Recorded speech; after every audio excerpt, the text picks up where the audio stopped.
Muito boa noite, estamos começando mais um Incomodados aqui na minha live, Luiz Machado Oficial. Nessa semana, excepcionalmente, hoje, na quarta-feira. E lembre-se que nós temos também o nosso canal no YouTube, programa Incomodados com Luiz Machado. Entre no YouTube e inscreva-se já no nosso canal. Porque eu sempre estarei com um convidado diferente, batendo um papo, provocando, instigando, incomodando os pensamentos, idolatrando a dúvida, refletindo sobre a vida e essa desavença social. E no programa de hoje, senhores, temos aqui uma postura singular dentro das nossas lives até aqui. Um empresário na área artística. Iniciou sua carreira como produtor teatral em 1987. Depois de alguns anos, tornou-se agente de atores e atrizes de grande renome artísticos no país. Uma das grandes atrizes do Brasil, Natália Timber, disse que ele foi o responsável que ela não desistisse dos palcos e de sua carreira. Fundador da Montenegro Talents, que representa mais de 300 artistas, escreveu um importante guia para uma carreira sólida no mundo da atuação. Ele é simpático, articulado, criativo e inovador dentro dessa área tão imprevisível como a nossa. Ele é Marcos Montenegro. Vamos ver se ele está por aqui. Muito bem, ele já está por aqui. Marcos Montenegro solicitou, eu vou aceitar, e o Incomodados está no ar.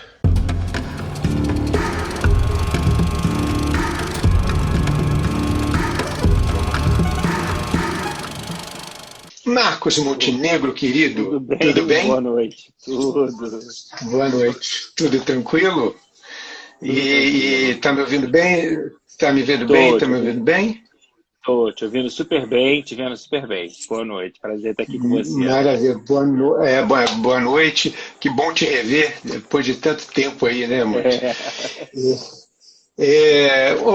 Montenegro, me diz uma coisa, como é que está sendo para você esse período de quarentena, esse período entre a quarentena e agora com a flexibilização e com a possibilidade de voltarmos à quarentena? Olha, no começo, te confesso que eu tive um processo muito assustador de não saber onde nós íamos parar, né? Nos primeiros 15 dias, muita negociação. Com o passar do tempo, a gente foi se adaptando muito no home office, foi dando tudo certo. Foi muito legal saber que nós éramos capazes de administrar tanta gente dentro de casa e que a equipe era completamente capaz de trabalhar dentro de casa esse tempo todo. Quando chegou em setembro, eu achei que as coisas iam começar a normalizar porque o mercado começou a retomar, as coisas começaram a voltar ao normal, né? Mas, infelizmente, agora em novembro, a doença volta com tudo, né? A contaminação volta geral, começa-se rigorosamente a segunda onda.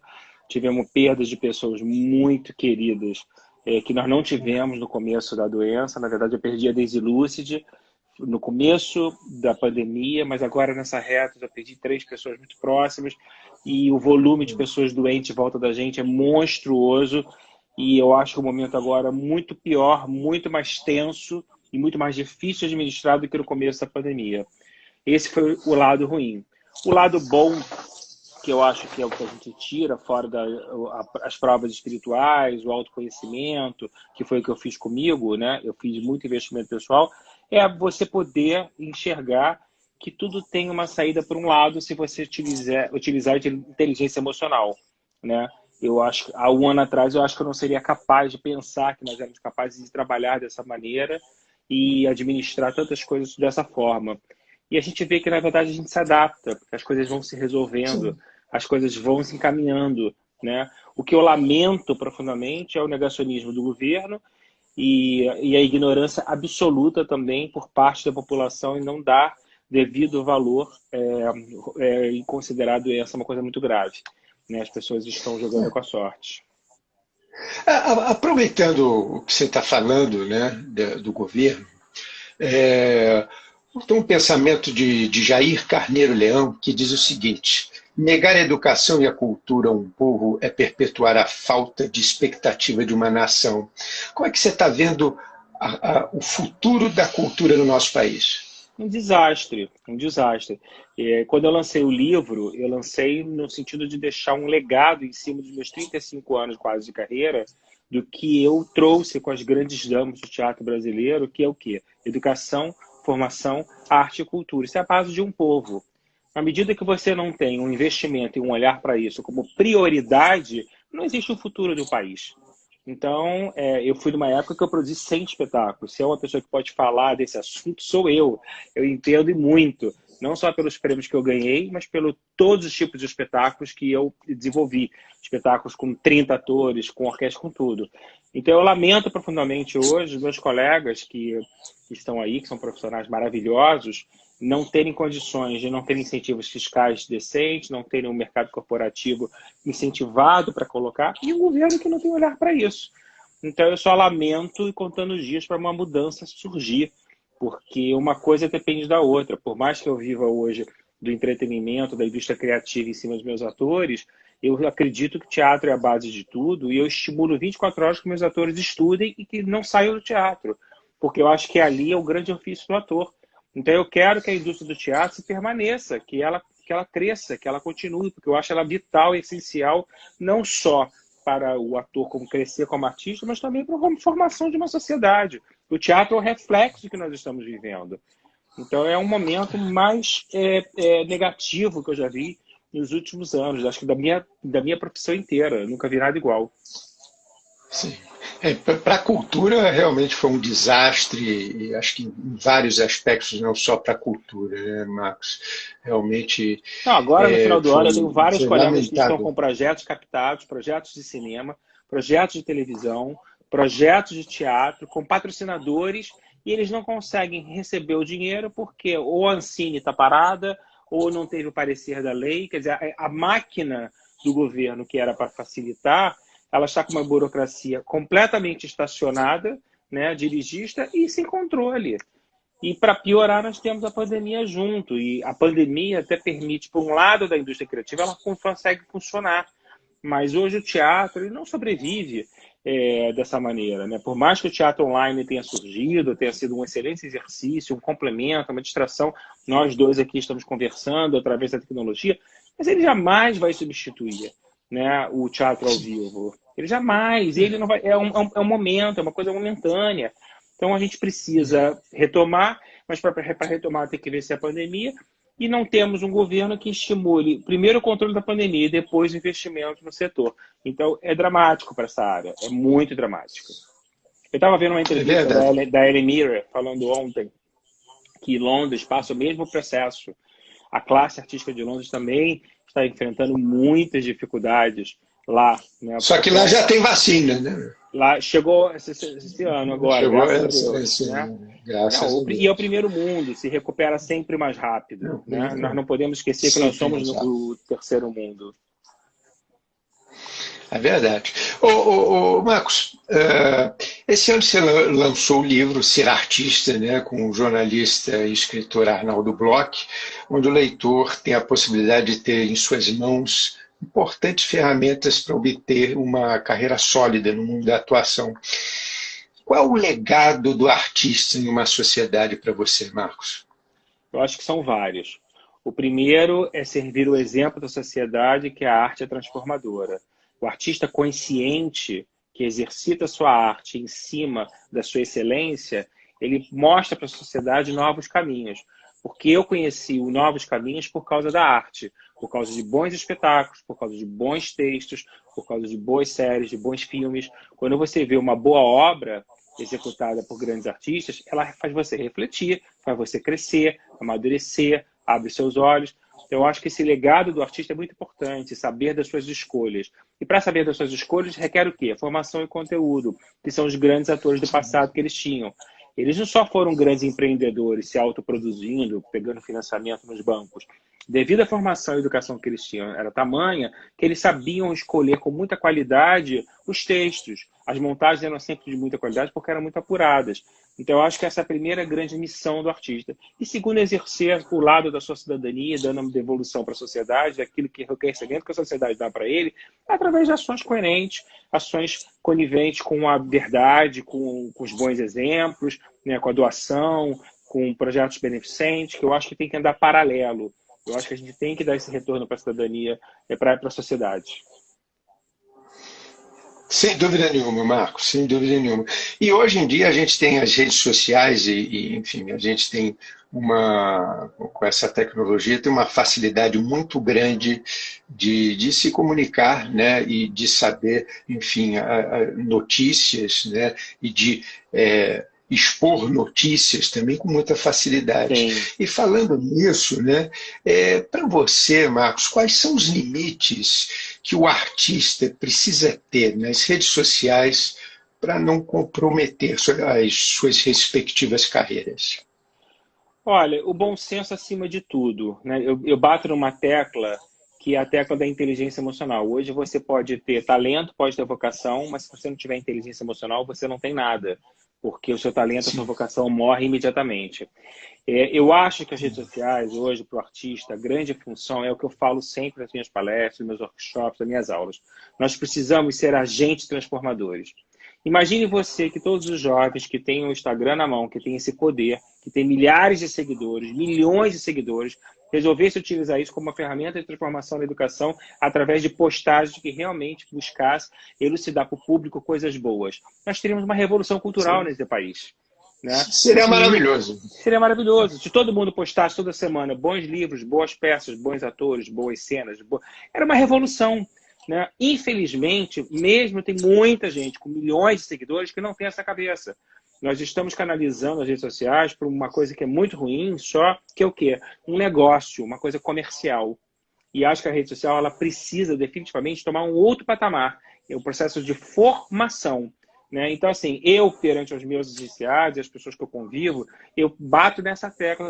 Claro que você pode ganhar o seu dinheiro com dignidade e dar o seu retorno para o mundo corporativo. Faz parte do negócio. Porém, não pode ficar só nisso. Né? Nós não podemos ficar só nisso. Às vezes, um post patrocinado de uma atriz muito bombada é o que ela ganha para fazer uma peça, de um patrocínio. Imagina se você pega um post que você ganha uma fortuna, não vou falar números por uma questão ética, Sim. né? Mas se você pega um post bem pago para uma pessoa muito rica e resolve estimular um grupo de teatro, resolve estimular uma atriz de patrocínio, porque antigamente era assim. Né? Eu presenciei uma cena de uma atriz que nem é minha, que foi uma das coisas mais emocionantes na década de 90, uma grande atriz de teatro, contratada da Globo na época. Eu tenho uma autora nova no escritório, uma atriz maravilhosa. Ela queria um patrocínio, ela leu o texto dela, que ela escreveu para essa atriz ficou emocionada, pegou um talão de cheque, preencheu e deu para ela na hora para fazer a peça. Quer dizer, é uma questão cultural, é uma questão de iniciativa. A Marília Pêra vendeu carro para produzir peças no começo da carreira dela. Natália Timba já passou por isso também. Os grandes atores que se autoempreenderam antes até de eu surgir, tinham essa cabeça. Né? Eu já peguei todo mundo da geração consagrado, com formação. E aí eu criei um modelo de negócio novo para todo mundo. Então eu acho que a nossa questão, Luiz, é muito cultural. Sabe? É muito de formação. Né? A gente precisa se conscientizar que para fazer um país diferenciado, a gente precisa ser diferente também nas suas atitudes. Não adianta nada a gente cobrar também só do poder público, porque ele não é capaz de sanar todos os problemas de um país continental. Né? Quando a gente fala de Portugal, por exemplo, são 10 milhões de habitantes. Né? Nós estamos falando de um país que tem mais de 200 milhões de habitantes. Então, aqui... 10 milhões tem o Rio, né? O Rio de Janeiro. Então, as coisas têm que ser diferentes. Né? Eu acho que os bons exemplos, as boas atitudes, elas fazem diferença independente do governo. E tem muita gente capaz de fazer isso. A elite brasileira, ela é uma elite que ela precisa investir na cultura, sim. Olha as universidades dos Estados Unidos, que as grandes universidades recebem doações o tempo inteiro das pessoas ricas. E na cultura também, dos grandes investidores. Por que aqui não pode ser diferente? Né? Por que essas pessoas não podem fazer uma doação para as universidades, uma doação para as escolas de teatro, uma doação para os teatros brasileiros? É cultural, é uma questão de visão. Né? Eu fui criado nisso, eu cresci nisso. Então, é claro que é a minha visão, né? Mas eu não acredito num país sem educação e formação. E a arte é impossível, você crescer. O que nós estamos vivendo reflete isso. Sem dúvida, Marcos, eu concordo com você plenamente. Você acredita no futuro do Brasil ou é uma causa perdida? Olha, eu já me perguntei muito isso. Durante muitos anos, de verdade, eu achava que o Brasil seria o país do futuro. Isso quando eu tinha meus 30, meus 40 anos. Hoje, à beira de completar meus 52 anos de idade, eu não consigo visualizar na minha existência na Terra que esse país é o país do futuro. Né? Digamos que eu tenho uma vida útil aí de mais 20, 30 anos, 80 anos, a média do brasileiro, é o que a gente espera. Né? Eu acho que é muito pouco tempo para um país se recuperar de tão destruído que ele está. Eu vou fazer a minha parte e acho que chegou uma hora da gente fazer a cada um a sua melhor parte possível no seu universo de convivência. Né? Eu volto a dizer, acho que as pessoas também condenam muito o sistema, mas não fazem da sua casa o seu verdadeiro lar. Está precisando a gente fazer uma transformação no verdadeiro lar. Eu vejo pela minha maneira de trabalhar. Eu tenho mais de 300 pessoas, você faz parte disso, e tenho funcionários que você sabe muito bem, que estão comigo há 20 anos, 18 anos, 15 anos, 14 anos, e não são um nem dois, são vários. Tem artistas comigo há 25 anos, há 30 anos, e tem gente que saiu e voltou. Está tudo certo. Por quê? Porque eu acho que a gente tem que preservar as relações. Está faltando humanidade. Então chegou uma hora de que, no momento, eu penso o quê, Luiz? É um salve-se quem puder. Eu estou me salvando na minha maré, em volta de mim, em cima daquilo que eu acredito, do meu modelo de negócio, do meu modelo de vida. E estou muito fechado comigo mesmo. Agora, eu não acredito que aqui, nessa terra, eu vá ver a transformação nos próximos 20, 30 anos. Não tem tempo. Nós retrocedemos muito, sabe? Andamos muito para trás. E a violência, ela deixou de ser uma violência da miséria. Porque nós somos assolados pela violência da miséria, uma economia dilacerada, então nós temos a miséria em volta da gente o tempo inteiro.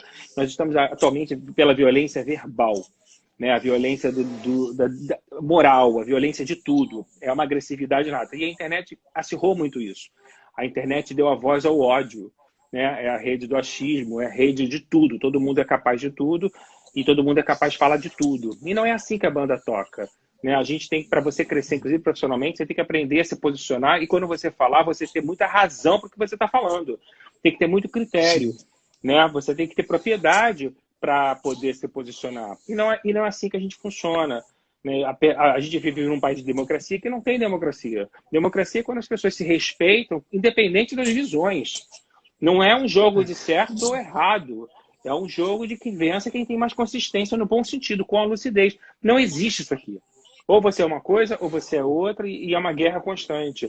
Né? Então, são várias lutas que a gente vive o tempo inteiro, né? Em vários aspectos.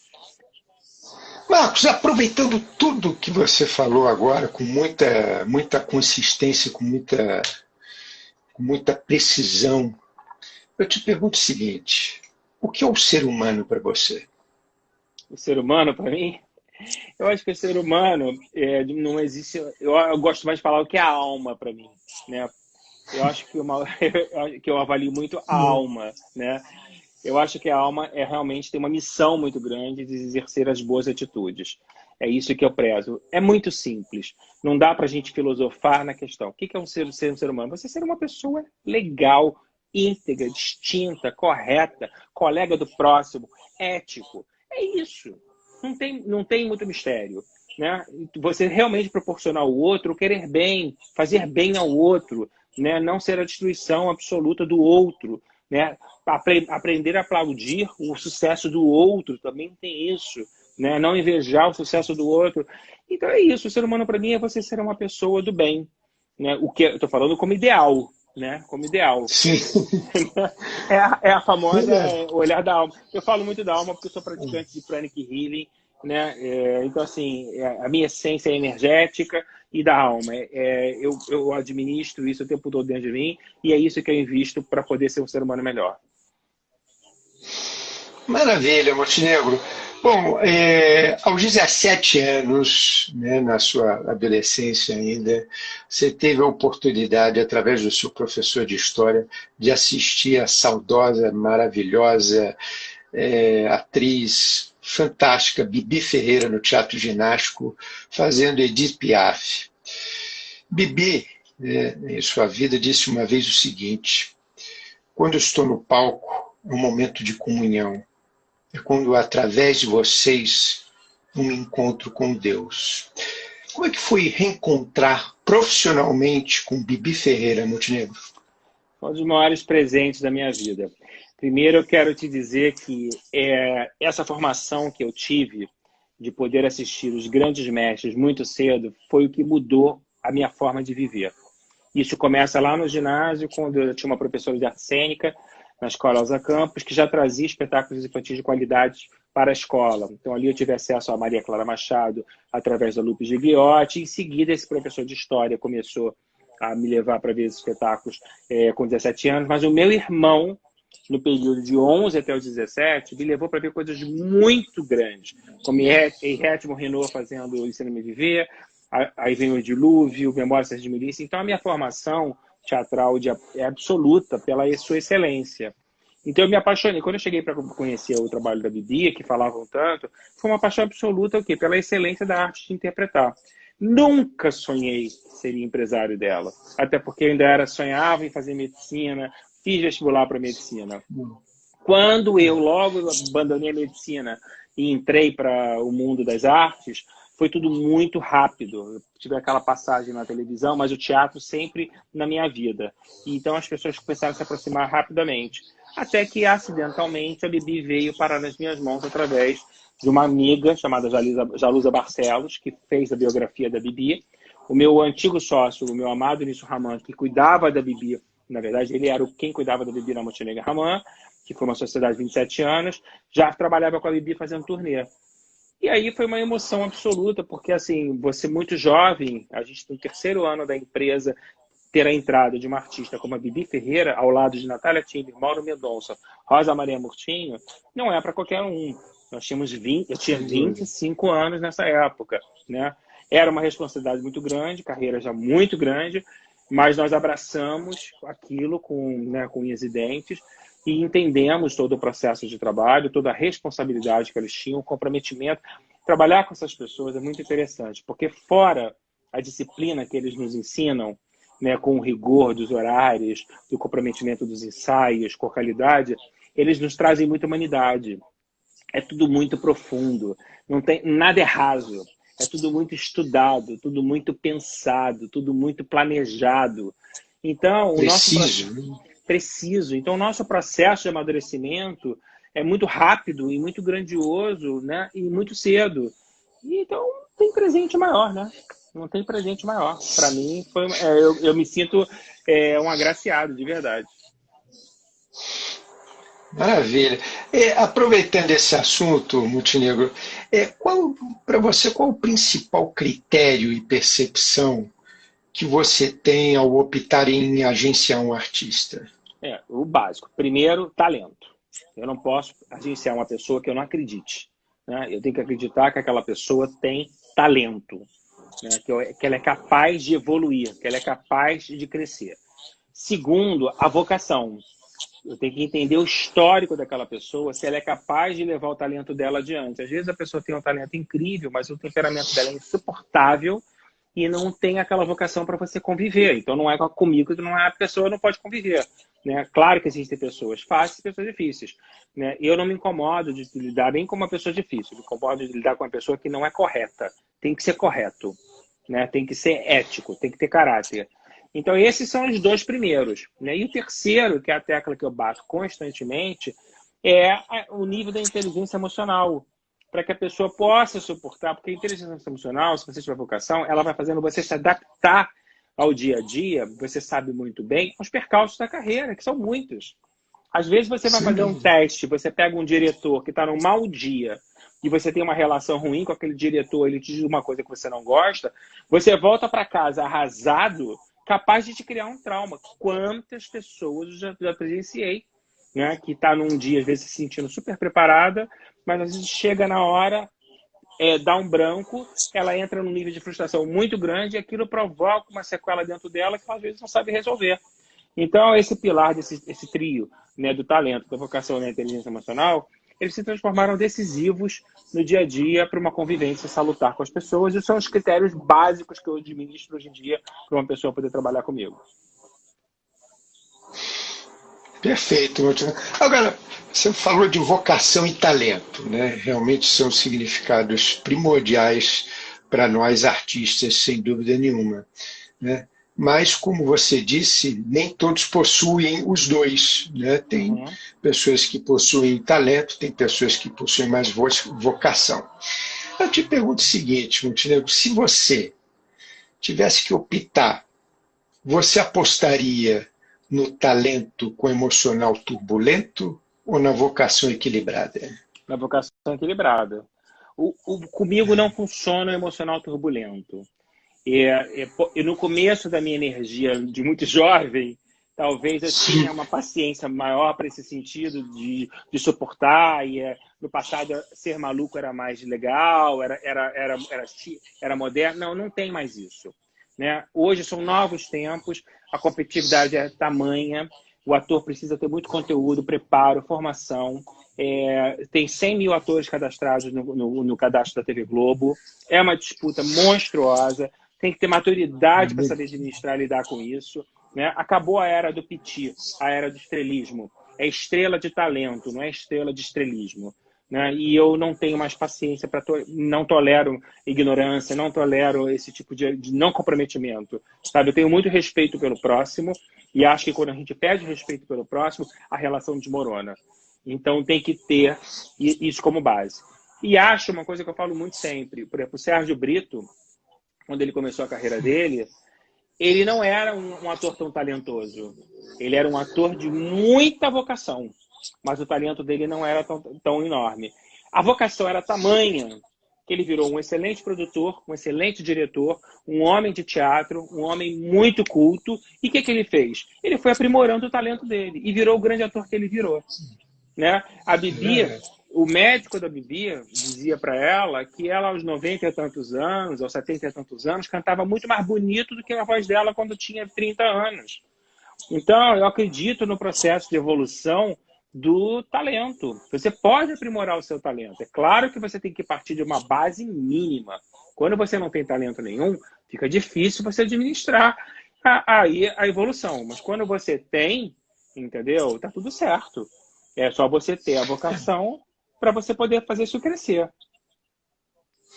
Sem dúvida nenhuma. E estudar bastante para Sim, conseguir fazer o melhor que você pode. Né? sim. E você falou, inclusive, no Sérgio Brito. Eu quando o conheci, fiquei impressionado. Né? Ele tinha uma Amado. biblioteca, Maravilhoso. uma biblioteca com livros para tudo que é lado. Era um Carnaval troço do Sérgio impressionante. Brito era na casa dele. Os 4 dias de carnaval, ele reunia os amigos dele, que ele mais gostava, para assistir filmes.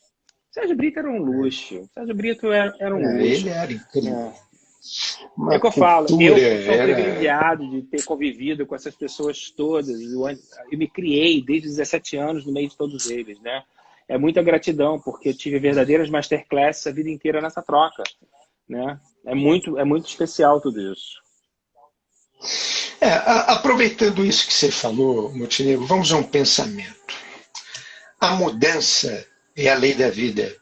E aqueles que apenas olham para o passado ou para o presente irão com certeza perder o futuro. Isso é um pensamento do John Kennedy, ex-presidente dos Estados Unidos. Eu te pergunto, o crescimento de Marcos Montenegro está na observação do passado, na atitude do presente? Totalmente. Eu vou te falar qual é a palavra: renovação. Eu sou uma pessoa que me renovo quase que todos os anos. E foi assim que eu fui criando a minha carreira. Né? Quando eu comecei a carreira como produtor, já fazendo muito sucesso no Blue Jeans, eu trabalhava para o Wolf Maia na Companhia do Lobo, e já ganhei o prêmio de melhor produtor do ano, depois no Coca-Cola.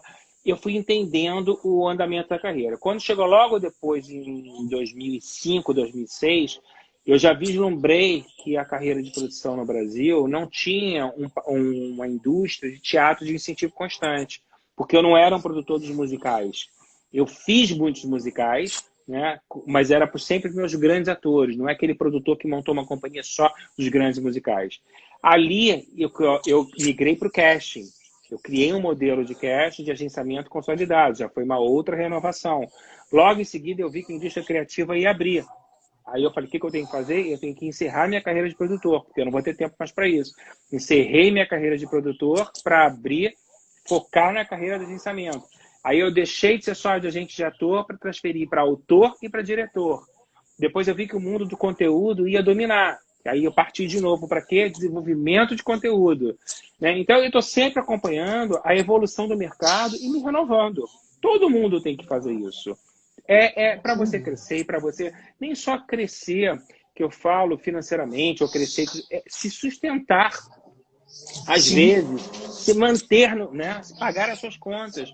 Porque às vezes você está num modelo de negócio, quantas pessoas fizeram às vezes uma empresa em função de um patrocinador e porque deram aquilo, perde tudo.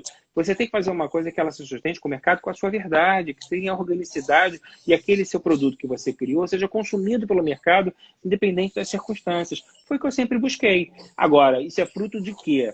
De muito estudo, de muita busca. Né? É tudo intuitivo sempre. Eu sou meu mentor, hoje o que eu faço com os atores jovens, que eu trabalho no escritório de atendimento do Brasil inteiro, que é o mentoring, eu fui meu mentor a vida inteira, mas eu fui meu mentor a vida inteira porque eu tinha um método meu de pesquisa e de estudo em função desse legado que esses atores deixaram em mim. Eu sempre falo que a minha pontualidade é fruto do quê? Da minha relação com elas. Quando se falava em um ensaio que era às 9, não é 9h01, é 9. 9 começando. Entendeu? Se a peça é às 9, tem que chegar muito cedo no teatro, porque tem todo um ritual, né, de concentração, de concentração. E eu entendi aquilo muito. Aquilo entrou na minha alma, então eu peguei tudo isso, essa educação artística com elas, e transferi para o meu negócio, transferi para a minha forma de lidar com a vida. E eu acho que foi muito bom. Com certeza foi incrível, né? Por você ter a possibilidade, a oportunidade de se relacionar com essas grandes atrizes e atores, realmente é fabuloso. Uma experiência aí que com certeza você levou para a vida toda. Bom, seu livro Ser Artista, né? O grande ator e colega de trabalho Caco Siocler, aí, Ser Artista, comprem nas livrarias, encomendem, né? Excelente livro. 24 horas para sua muito. Maravilha. É um ótimo livro, recomendo muito. Para quem quer ser artista ou conhecer um pouco do que é ser artista, compre o livro do Montenegro, que realmente vocês vão ler um excelente livro, um excelente guia. E falando do seu livro, tivemos o pós-fácil do grande ator e colega Caco Siocler, né? E ele diz no seu pós-fácil as seguintes palavras: ser e não ser, eis a questão. Experimentar a cada instante criação, jamais buscar repetição. E assim o teatro alimenta a vida e a vida o teatro. Cresçamos os dois. O exercício é o da despedida da ilusão do controle. Refletindo sobre as palavras do Siocler, eu te pergunto o seguinte, Montenegro: a criação é o alimento determinante para que o profissional Marcos Montenegro tenha o controle da qualidade do seu trabalho? Eu acho que mais do que a criação é a arte, que é esse controle. A arte me trouxe essa sensibilidade, essa formação e que me fez ser uma pessoa criativa. Por isso que eu bato tanto na importância da arte nas empresas, nas escolas, porque ela é transformadora. Né? A arte faz você ser uma pessoa mais sensível, mais delicada, né? Com um olhar mais apurado e mais criativo. Então, a arte é que me salvou de qualquer sentimento ruim que eu possa sentir, né? E a arte é que me salvou de não ter a mesmice o tempo inteiro na maneira de lidar com a vida e das minhas resoluções. E o que o Caco quis dizer aí é que ele é o quê? Ele está sempre aberto às grandes experimentações. Quando você está aberto às grandes experimentações, você está no processo de evolução. Porque se você fica acomodado na mesma tecla, independente do dinheiro que você está ganhando, né, você não se permite renovar. Quantas pessoas ficaram milionárias e não se renovaram? Ok, estão curtindo a vida, estão milionárias, está tudo certo. Mas elas ficaram off porque elas não se renovaram. Então, eu acho que nós hoje, no mundo de hoje, para sobreviver, a gente precisa não só da experiência, mas da arte em todos os aspectos para a gente poder trazer a criação dentro de si. É óbvio que eu aplico a criação o tempo inteiro. Meu Instagram é um Instagram criativo, o escritório é um Instagram criativo, o material gráfico é um Instagram. Eu preciso de criar o tempo inteiro, né? E para criar, eu tenho que ter base em quê? Base em algum lugar. E eu busco aonde? Através da arte, né? A mediocridade do país hoje é solada dessa maneira porque não temos a arte, a consciência da arte, né? E que a Glória fala que a arte cura, é o meu lema: a arte salva, cura, educa, existe. Que é o que eu coloco no meu livro, inclusive. E quando você tem a arte, né, na sua alma, você tem um entendimento humano muito melhor apurado, né, com Com você. Aí você certeza, com tem certeza. uma relação humana, né? Eu acho que fica tudo mais fácil, né? Quando você. Basta Quando pensar quando a Shakespeare arte ela escrevia, né, envolve. suas peças no meio de uma pandemia. Olha o que a pandemia provocou com Shakespeare. Ele fez os grandes textos dele dentro de casa, uma pandemia. É o que eu falo para as pessoas. Nós estamos vivendo numa pandemia. Essa pandemia começou muito engraçado. Os meus autores, no começo da pandemia, nos 3 primeiros meses, eles não conseguiam criar. Ninguém conseguia criar. E era compreensível, porque todos nós estávamos muito assustados, todos nós estávamos estarrecidos com o que estávamos vendo, a paralisia, né? Tem a coisa do medo, que é o você ter medo é a pior coisa do mundo, né? Eu trabalho não ter medo o tempo inteiro, porque o medo te paralisa de uma maneira que ele não te fortalece em nada, ele não faz você avançar. Depois que todo mundo compreendeu a pandemia, as pessoas foram buscando foram colocando tão profundas dentro de si, e teve gente que começou a criar coisas incríveis. O medo passou, o processo introspectivo aflorou e as pessoas começaram a desenvolver, né? Então, também é isso que eu falo, a arte ela se traz esse nível de sensibilidade e compreensão e te faz abrir seus olhos para você buscar novos horizontes. É por isso que eu falo o tempo inteiro para os atores, não foquem só na arte de atuar, é muito pouco, tem que sair da caixinha. Você é um cara de teatro, você sabe muito bem o que é isso, né? Você tem que ter conhecimento do processo da indústria criativa, da indústria teatral, tem que ter um pouco de conhecimento de direção, de texto, de produção, cenografia, até para você ter atividades, de repente, paralelas, ou, quiçá, trocar de profissão dentro das artes. Quantas Sem atrizes dúvida. minhas se descobriram autoras e não querem mais atuar, até porque muita gente entra no momento da carreira, às vezes, com o sonho, com a ilusão da arte de atuar, que ela é muito, ela cria muita ilusão, e de repente ela vai se descobrindo que não é daquilo, né? Então, assim, se a gente tiver essa compreensão do todo, vai facilitar muito, muito, e a arte provoca isso.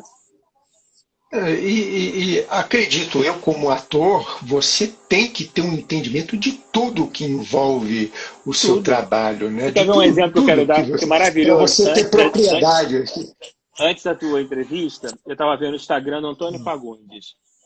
Coisa maravilhosa, ele acabou de postar um vídeo de 3 minutos com dica de 3 livros.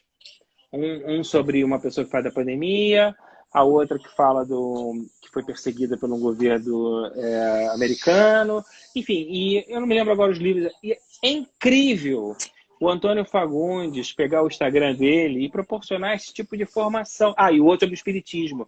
Uma pessoa que acabou de lançar a biografia do Allan Kardec, porque vai voltar a viagem, ele está fazendo uma analogia com a novela dele. Né? Olha que coisa maravilhosa, que legado, que visão de tudo. Né? Precisamos ler um pouco de tudo. E o ator precisa ter essa consciência. Né? Não digo o ator, eu digo todo mundo que está no meio da arte. Sim. Precisa ler um pouco de tudo para entender um pouco de tudo. Porque a arte é um reflexo de tudo.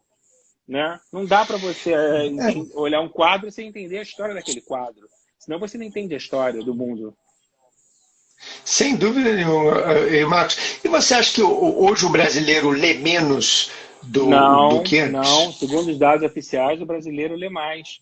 E foi uma coisa muito legal que aconteceu na pandemia, porque eu tinha muito, eu não gosto de falar a palavra medo, receio de lançar o livro na pandemia. Eu ia lançar o livro em maio, com vários eventos presenciais, tudo armado. Veio a pandemia, morreu.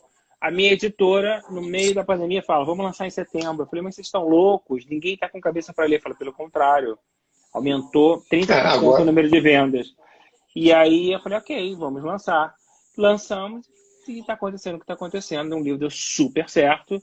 né? Então, assim, essa é a prova de que as pessoas estão lendo mais. E eu conversei isso com a Thalita Rebouça semana passada, e a Thalita sente que o jovem lê muito mais, né? Agora, ler muito mais não quer dizer que é o suficiente, né, Luiz? Sem dúvida nenhuma, Num sem país dúvida. de 200 milhões de habitantes, É, 220, né? Nossa, era para ler muito mais, né? Era para ter muito muito mais. mais, né? O hábito, e Eu acho. assim, educar dá trabalho. E a internet, nesse aspecto, ela é muito cruel, porque a família, às vezes, se acomoda, né, na educação. Você é pai. Então, se você deixar o seu Sim, filho 8 horas na frente de um celular, ele vai ficar, porque ele vai se entender. Tem que tirar dele para poder o quê? Dar a educação para ele de uma outra maneira. Ele tem que ter outras formas de se entreter, né? E a leitura é uma delas. Para você estimular a leitura desde criança, requer que você introduza a leitura, contar história toda noite, fazer com que a pessoa admire. Isso é um processo de investimento de tempo. E muito do processo da sim, educação se perdeu porque as pessoas não têm mais essa paciência, não têm mais essa dedicação. Eu venho de uma família que isso é uma tradição, né? Contar histórias, desde o disquinho de história até a leitura de livros, né? Isso é uma tradição. E as escolas que eu passei sempre introduziram a literatura muito cedo. Eu li toda a obra Zé de Alencar muito cedo, porque a escola me obrigava a ler. Então, é um processo educacional, é um conjunto de ações que vai da sua família, e isso não está ligado a dinheiro, que é o grande erro, né? Eu vi a sim. matéria da menina, eu não me lembro a favela que ela está agora, que ela montou a barraquinha dela de leitura com livros só de doação, né? Tem muita gente que às vezes não pode comprar um livro e que ama ler, até nesse aspecto a internet facilita, né? Agora ele está falando de descolorido, exatamente, E, e, descolorido. Eu vi muito e tem, descolorido. tem a ver com educação e com a postura com quem você está educando, né? Sim, Porque hoje em dia, por exemplo, ao invés de você dar um tablet para um garoto de 7, 8 anos, você pode dar um livro para distrair, né? tranquilamente. Mas é o que eu falo, E introduzir a leitura tranquilamente. não é só você dar um livro, né? Tem um Sim, processo de educacional, de desenvolver que a pessoa tenha apreciação para aquela leitura. É desde o momento que a criança pega o livro, ela não sabe ler, então você começa a contar história para aquela criança, começa a sim, introduzir os hábitos, até na hora que ela vai ler, né, você começar a discutir aquela leitura. Eu tenho uma coisa muito legal na Thalita, que os pais, quando cruzam com a Thalita na rua, às vezes que eu estou com ela assim, falam: Thalita, li o seu livro, é maravilhoso, vou dar para o meu filho ler. É maravilhosa essa cumplicidade do pai que lê o livro, que passa para o filho, porque sabe que aquilo é uma coisa boa, nós estamos falando de pessoas bem jovens, e depois eles discutem aquele tema. Esse é o grande legado da literatura, né? É você trabalhar em cima daquele conteúdo. Só que isso requer tempo, isso é educacional, entendeu? Isso é um processo e que está se perdendo e muito. e será que esse processo vai ser muito demorado aqui no Brasil? Eu acredito nesse aspecto. A gente tem um processo de reconstrução, né? Eu sempre falo que 2018 e 2019 para a gente foram grandes anos, nós estávamos muito bem. Tanto no setor teatral tinha melhorado muito, quanto também na indústria criativa. E agora nós temos que enfrentar a resolução de um governo que não investe e enfrentar a recuperação da pandemia, né? Então, os próximos 2, 3 anos serão muito cruéis nesse aspecto. Agora, é óbvio, temos um país que tem um processo na economia, por um lado, forte também, que tem investimento na indústria criativa para entrar. Então, a recuperação talvez seja até mais rápida. Mas existe uma recuperação moral, uma recuperação ética, uma recuperação de estrutura, sabe? Que está muito abalada, que está muito destruída. Então, o todo está muito ruim, sabe? Então, eu acho que é uma hora que está todo mundo tentando se salvar e vai chegar uma hora que vai todo mundo ter que dar as mãos, porque não tem outra saída, tem que dar as mãos. A gente tem que se unir. Simples assim, entendeu? É verdade. O caos faz a união O caos das faz isso, pessoas, né? né? Quando a Segunda Guerra Ele Mundial tem esse acabou, poder. os teatros lotavam como nunca, né? E é o que eu espero que aconteça. Londres, já sei que Les Miserables estava lotando com a volta, né, dentro das cadeiras disponíveis.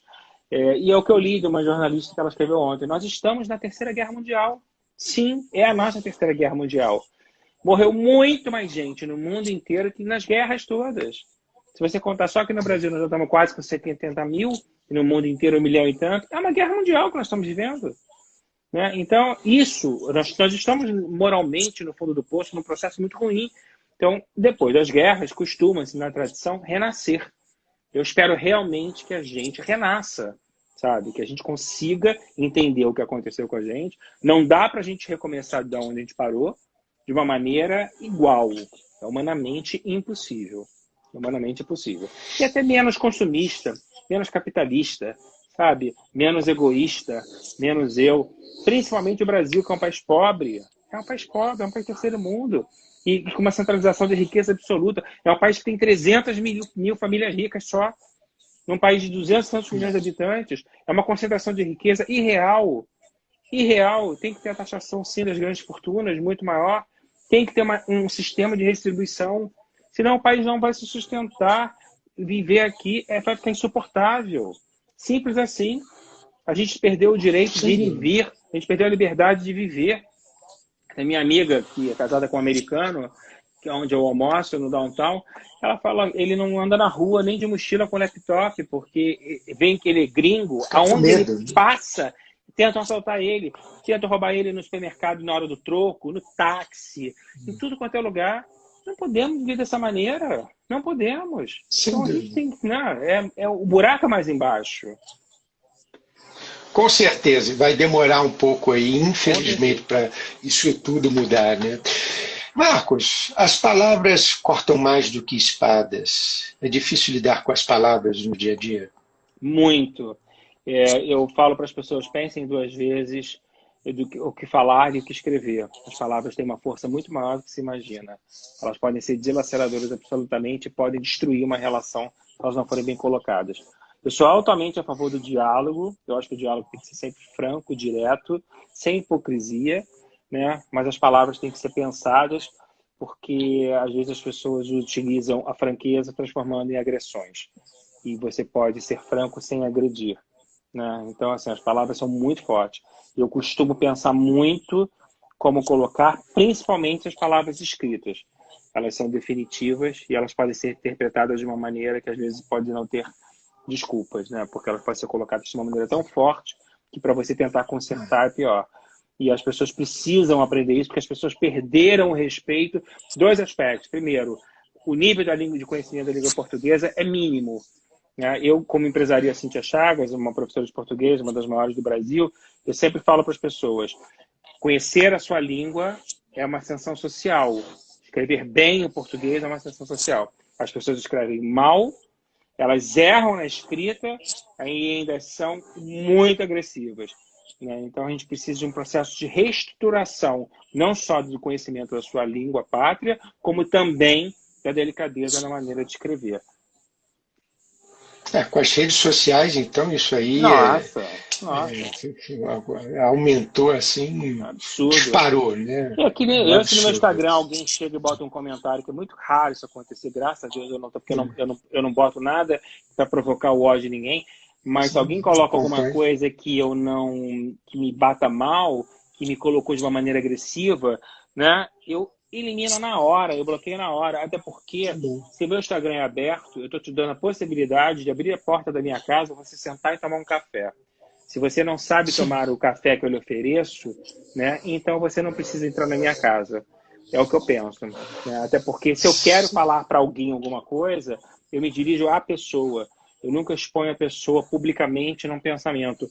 Que é esse linchamento que a gente tem que acabar. O Brasil virou o país do cancelamento. Né? Aí, às vezes, tem gente que faz uma carreira lindíssima e por um ato errado, ela é cancelada de uma maneira. Ninguém tem que passar a mão na cabeça de ninguém. Eu acho que a gente tem que buscar ser correto o tempo inteiro. Agora, as pessoas podem errar. Dependendo do erro, tem que ter o bom senso. Só que a cultura do ódio é tamanha que se provoca, se cancelar parece que deu prazer. Cancelar as pessoas parece que deu prazer. Né? Eu gosto de aplaudir. Eu não tenho problema nenhum em aplaudir um colega, um concorrente, em dar parabéns, mas nenhum. Até porque eu não me preocupo realmente com o que os outros estão fazendo no sentido de competição. Eu faço o meu, a vida inteira foi assim. Sempre me criei assim. Uma pessoa que, aos 19 anos de idade, que trabalhava num emprego fixo, no pequenas empresas, grandes negócios, que está no ar até hoje. que tem a possibilidade de ter um contrato com a TV Globo para produzir novela, fala não, que vai abrir uma empresa de teatro, eu estou falando de 1989, né? Qualquer jovem nessa condição ia querer.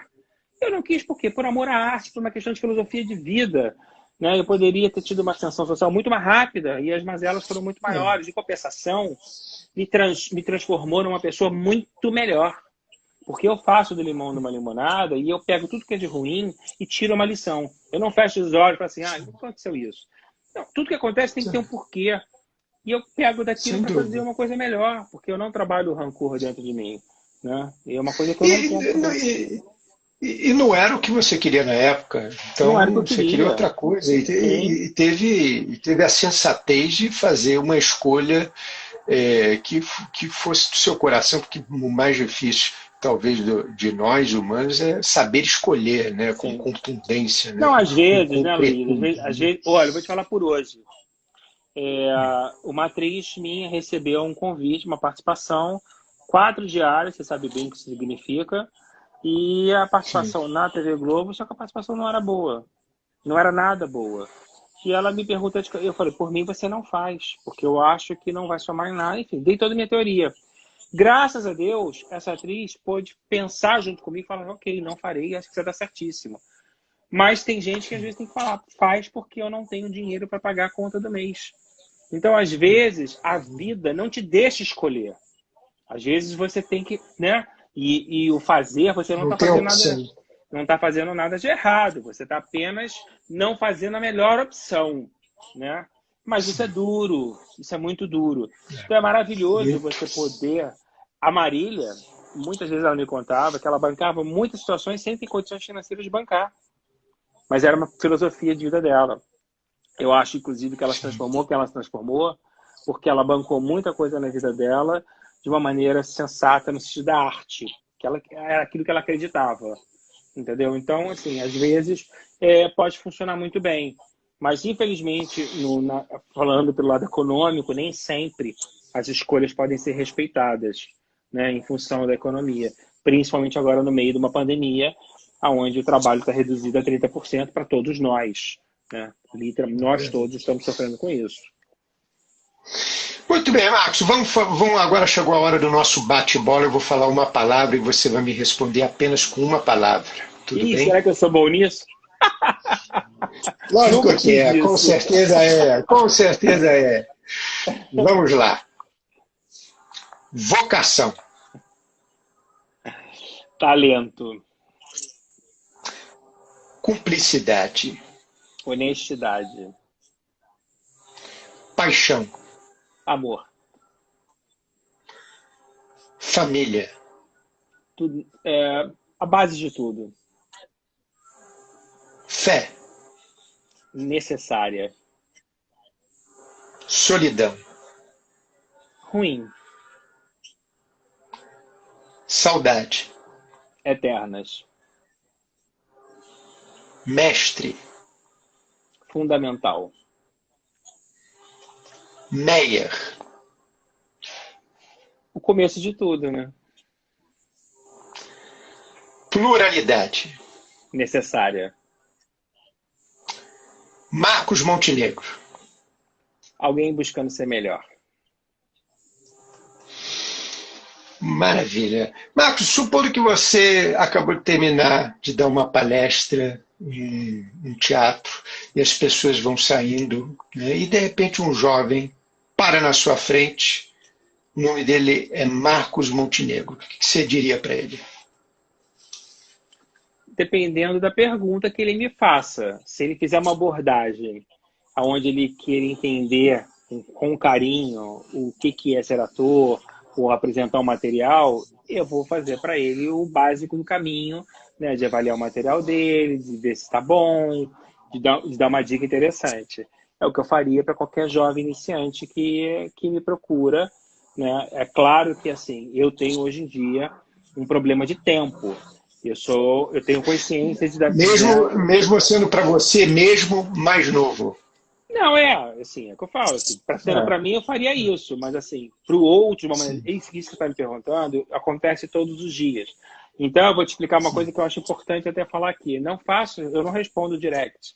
Eu recebo por dia de 15 a 20 directs. Direct não é uma maneira profissional de você abordar o outro.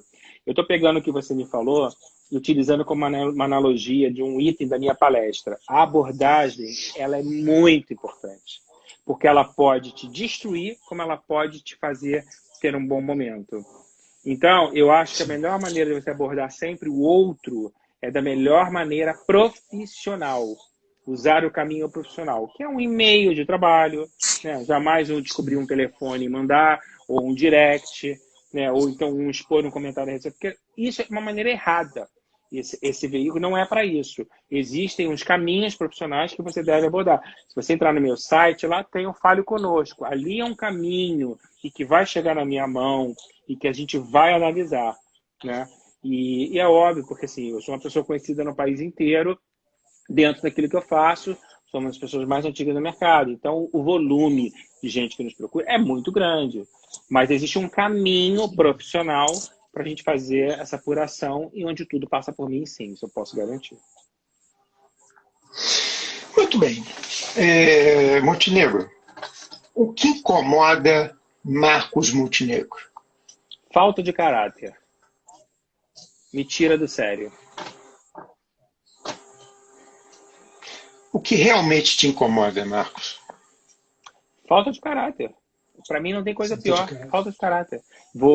Porque, eu volto a dizer, quando a pessoa não tem caráter, não tem diálogo, não tem relação, a coisa não evolui. Você pode estar extremamente bem intencionado que tudo vai por água abaixo, que vai ser tudo manipulado. Então, isso me tira do sério. Falta de caráter me tira do sério.